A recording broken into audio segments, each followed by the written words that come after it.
welcome back, everybody, to another episode of our roundtable here with the DMU.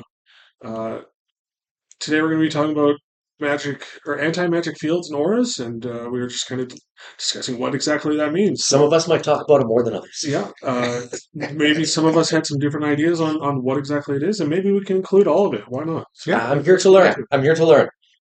I was going to jump right into Player's Handbook to the spell. Nice books, by the way. Those are the variant covers? Absolutely. Nice. Yep. Is that a 5 or 5? It's 2024. 2024, gotcha. Yep. Yeah. So I'm going to read out the anti-magic field spell. Thank you, Bruce. Just to start. So this spell is an 8th level spell. An aura of anti-magic surrounds you in a 10-foot emanation. No one can cast spells, take magic actions, or create other magical effects inside the aura, and those things can't target or otherwise affect anything inside of it. Magical properties of magic items don't work inside of the aura or on anything inside of it. Area's effect created by the spells or other magic can't extend into the aura, and no one can teleport into or out of or use planar travel there. Portals close temporarily while in the aura.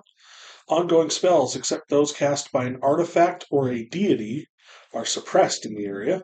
While an effect is suppressed, it doesn't function, but the time it spends suppressed counts against its duration. Dispel magic has no effect on the aura, and the auras created by different anti-magic field spells don't nullify each other. That sounds brutal. Yeah. Yeah. What level is that? Level 8. Yeah, it's going to be high level. Absolutely. Yeah. Which is probably why I'm not familiar with it, because I've never used that spell. That's right. This is as bad as counterspelling healing word. Yeah. I want to make sure everyone at the table understands. If you do that, you are A dirty boy. you are breaking the Geneva Conventions, and you. No, I'm just kidding. That's a good That's true. idea. Yeah. I think there should be a set of conventions that DMs establish that counterspelling healing effects is not okay, and this is near that thing. What, using this spell? Yes, it's rough.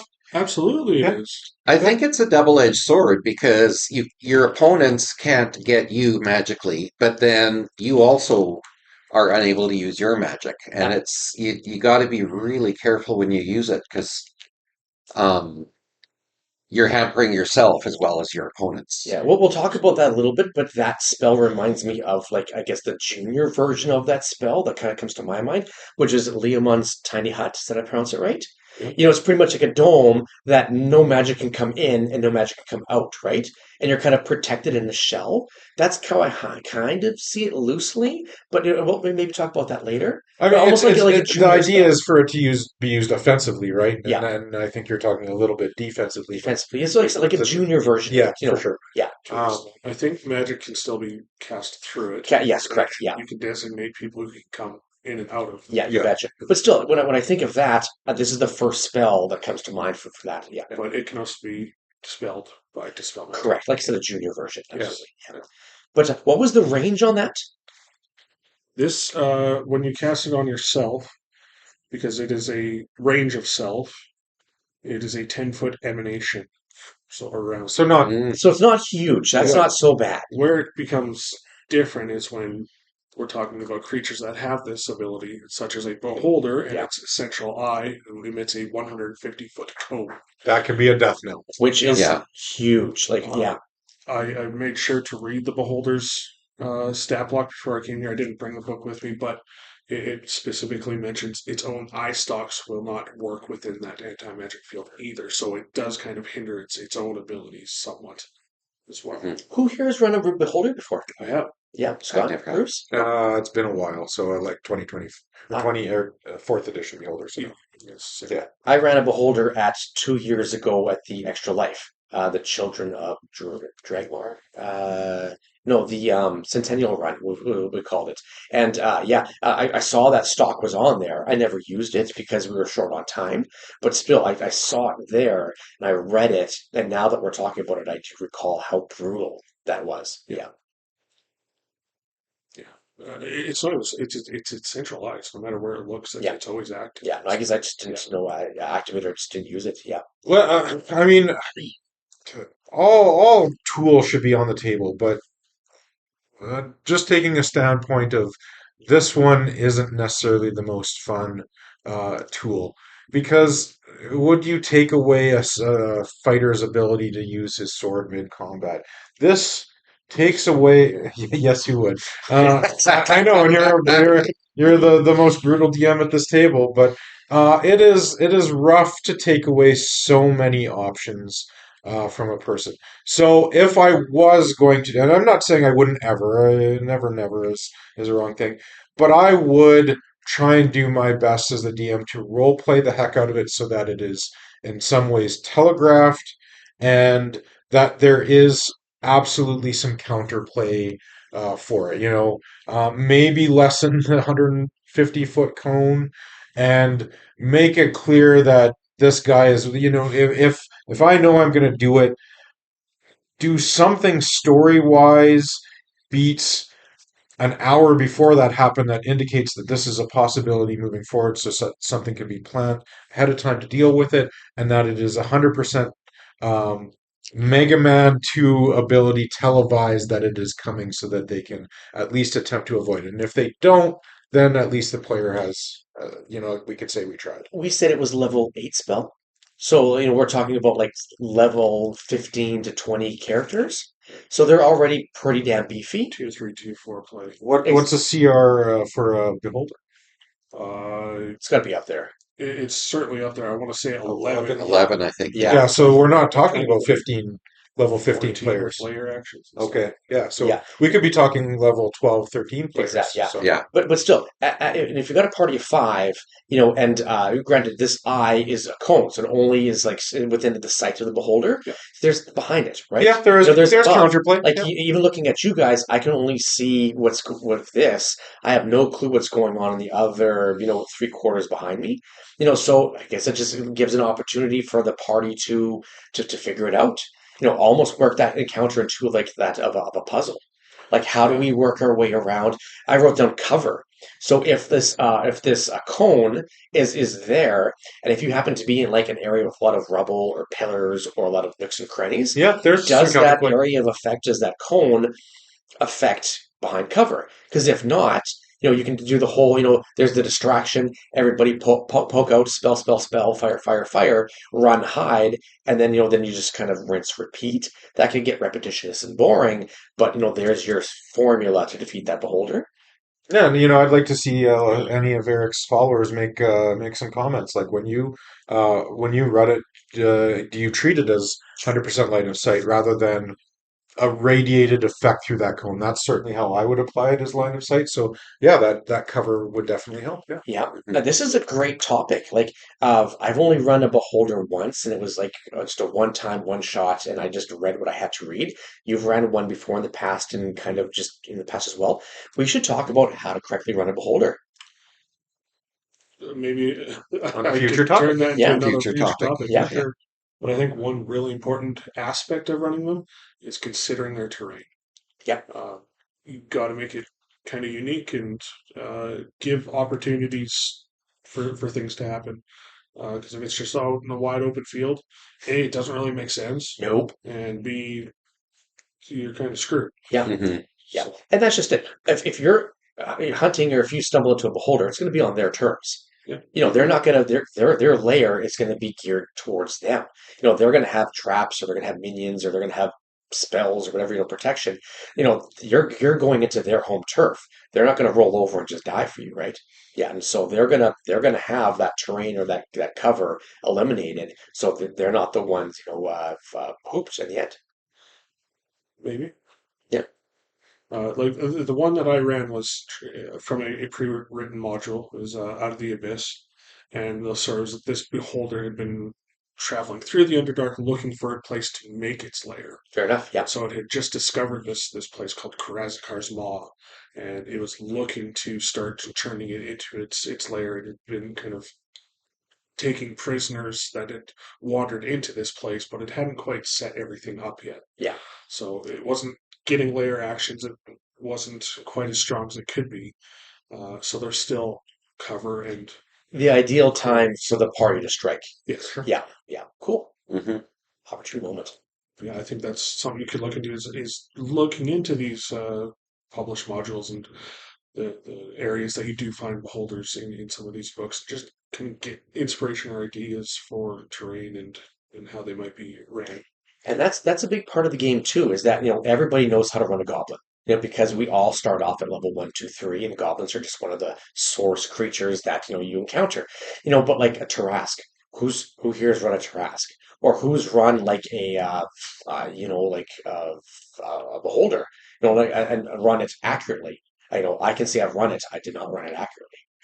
Hmm. Moving from the spell and then to a monster that can do it. Now let's talk about third party or not third party, but custom homebrewed things that function as the same way. That create an area of no magic. Trap of silence, artifact that creates anti-magic or anti-magic field.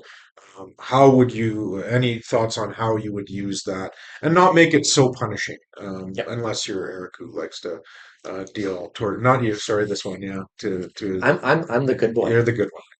Any thoughts? Bruce, give us some insight into the other systems that you play. I'm not sure if there's a similar spell in other systems that I'm familiar with. Okay. Um, and in Call of Cthulhu, which I play most, magic is very limited from the player's perspective. True. Yep. So I don't know if I have an answer for that. But that's fair. Yeah, that's fair. Scott. I oh I mean, for narrative story wise, I could certainly see creating a jail cell that has an anti-magic field so that the players are limited more to social function. that would be good. Handcuffs. Yeah, yeah. Yeah. Or because even then you can maybe get away with your verbal, somatic, and things. So you will really want your guys to stay there and have to deal with the jailers and do some social gaming to maybe convince their way out, or Danny Ocean their way out. And so maybe you create this particular group of people has an anti-magic jail cell type thing. That could be interesting. In the D&D movie that was recently with Chris Pine, didn't they defeat like the red mage with the anti-magic cuffs at the end? Yeah. And so there you have it, right? Is there an actual artifact or something in the game that represents? Is there? Perfect. Yeah, so it's already there. It's canon. Yeah. So there you go. Yeah, there are those items out there. Yeah. Thoughts? Anyone? Let's go throw it back to Bruce. You said you were about to say something there before. Oh, no, I was just going to comment. There was a movie I watched recently where they had anti-magic cuffs, and the sorcerer wizard, I'm afraid I don't remember the details, but it was really hampering for the main character until they Mm. managed to get them off them. Yeah, cool.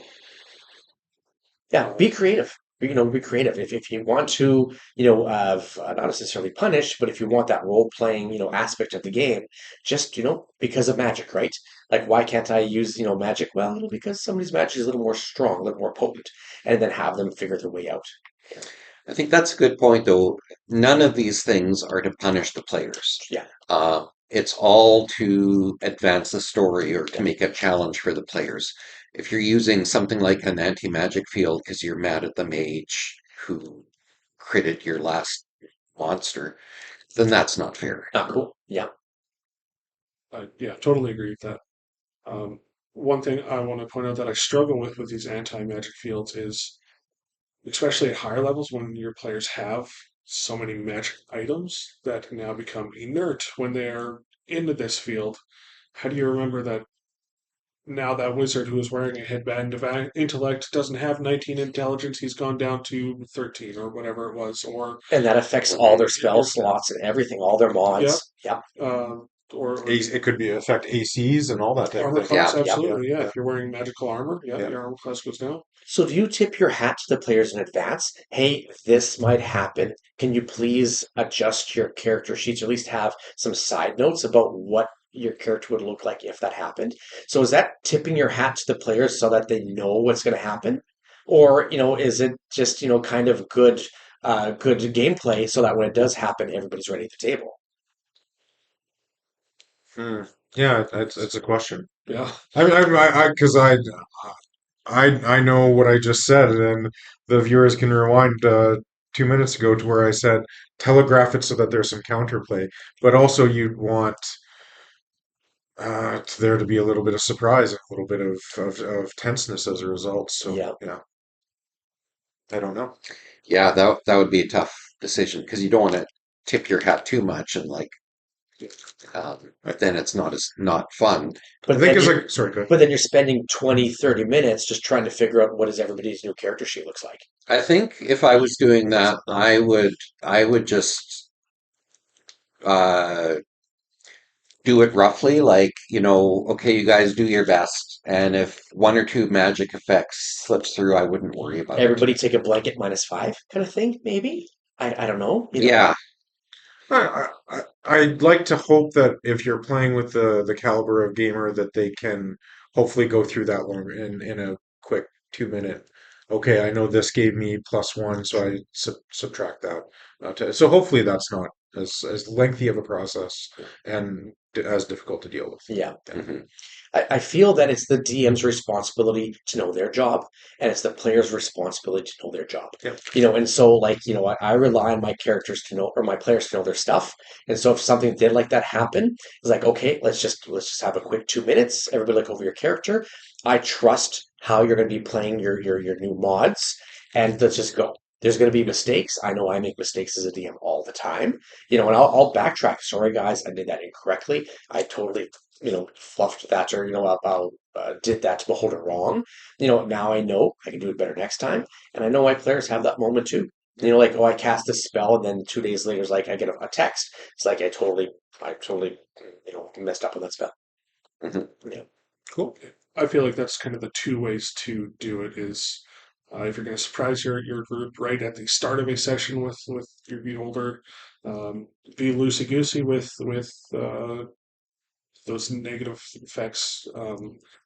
Things will slip through, mistakes happen, and you just got to keep that combat rolling, keep things moving, going forward. On the other hand, I would also like the idea of ending a session with that beholder appearing, that big cliffhanger, and then Cliffhanger. Oh, talking about it after and being like, let's figure out our sheets in between sessions. Yeah. Know that you're going to be in anti-magic fields and these items are all going to be affected. Excellent. Make sure you that would be calculate a things Yeah. ahead. That's the great way to do it. cliffhanger. Really, that's the way to do it. So Yeah. people have the time to go, oh my God, this just happened. And now they have the next week or so in between sessions to prepare and get their poop in a group. For sure. Yeah, Mhm. that's the way to do it. 100%. Absolutely.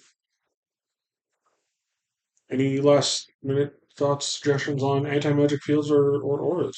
I misunderstood the question. I thought it was just like, no magic areas in general. And what I brought up to the table was the silence spell, which I love, because the majority of the spells in the game require that verbal component, being able to say Alakazam and the door opens up, right?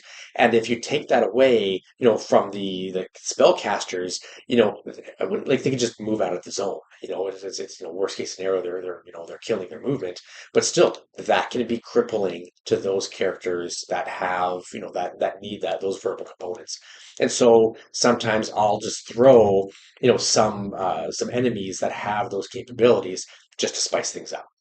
Yeah, once again to kind of break up the movement of the flow of the combat, so that some of the players go this way and some of the players go that way. Yeah, just to kind of make things exciting. I believe silence is cast on an object, and I had players. I had a lich. I was planning a big end of the campaign fight, and one of the players cast silence on something the lich was wearing, and they took him down so fast. It Yeah, was kind of anticlimactic, yeah, but a good victory for the players. yeah. It says a 20-foot radius sphere centered on a point you choose within range. Oh, point. Yeah, Okay. yeah. We did it wrong. So good. Like people cast light on a rock and they carry the rock around all the time, right? Yeah. Was it epic? It was epic. Did everybody have a good time? They did. You Yeah. did it right. They felt really proud of Yeah. themselves. Yeah, I think based on the conversations here, when I started out, I'd say, try not to use something like this at all. I think it can be fun. Don't ever use it as a way of healing. 'Cause you're the worst person. Yeah. I sense some There's bitterness. my last 2 bits. That's why we have medical checks. Yeah. Yeah, just put that bone back where it belongs, right? Eric, final thoughts? Uh, totally agree with you on silence. I think it's like a great spell that works in a similar kind of smaller fashion, being only a level 2 spell, something you get early access to and can be very powerful. And not a lot of players, I think, realize just how potent it can be. Yeah, especially if you get a couple casting, and so that 20-foot radius now becomes like 80-foot radius because they're just plopping it down. And it's like invisible. It's not like it has like a yellow aura where you can kind of see, oh, I need to walk over there. You could very well be escaping one silence radius and just walking into the next one and not knowing, you know? So that's fun. So, And it makes for a memorable encounter. Hmm. Very cool. Good topic, even Yeah. though I was totally unprepared. final thoughts for me are have fun with your magic spells and uh, be prepared on how they work. Yeah, absolutely. Yeah, I really do feel we should have a roundtable conversation on how to run a beholder. You know, because it's one of those iconic D&D creatures, like the owl bear and the beholder. Those are the two kind of iconic creatures that come to mind when I think of D&D. They go back all the way to like first edition or whatever it is, and you know, a conversation on how to run a beholder. I think that'd be great. Cool. Yeah, because there's so much to them. 10 stocks, right? Eight, Mhm. Eight eight stocks. stocks in the central line. Yeah, exactly. So lots to talk about.